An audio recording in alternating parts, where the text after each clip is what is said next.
Global ગુજરાતીના પહેલા એપિસોડમાં આપે જાણી મુકેશ પટેલ અને તેમના સંઘર્ષની વાતો. આજે બીજા એપિસોડમાં વાત કરીએ અસલ પાટીદારની દીકરીએ અમેરિકામાં કેવી રીતે પોતાનો મોટલ બિઝનેસ જમાવ્યો. વતનની વાત, સિદ્ધાંત અને આદર્શોને નેન્સી પટેલ આજે પણ જીવંત રાખે છે. છેલ્લા 4 દાયકાથી અમેરિકામાં રહે છે, પણ ગુજરાતી પણ નથી ભૂલ્યા. આપણી જે ભાષા છે તેનથી જ આપણે ગુજરાતી કહેવાય, રાઈટ? આપણી ઇન્ડિયન.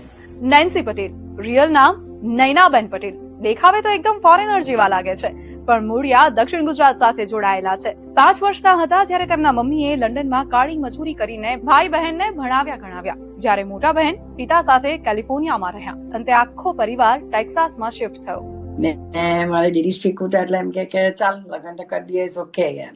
એટલે જયારે લગ્ન કરીને ગઈ તો અમે હોટલ બાંધેલી. એ અસરમાં અમારે એન્ગેજમેન્ટ વખતે મારા હસબન્ડ ખાલી 20 વર્ષના હતા અને હું 18 વર્ષની હતી.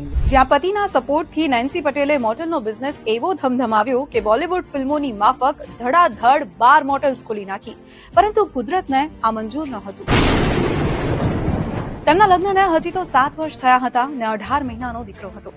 એક દિવસ નેન્સી પટેલને એવો અકસ્માત નડ્યો કે વાવાઝોડાના જોરદાર પવનમાં કારોબાર ધોવાયો. જિંદગી પથારીવશ થઈ જતા નેન્સી ડિપ્રેશનમાં સરી પડ્યા. એવો વખત બી આવેલો કે એમ થાય કે ચાલ. આખો વિડિયો જોવા માટે ડાઉનલોડ કરો દિવ્ય ભાસ્કર એપ.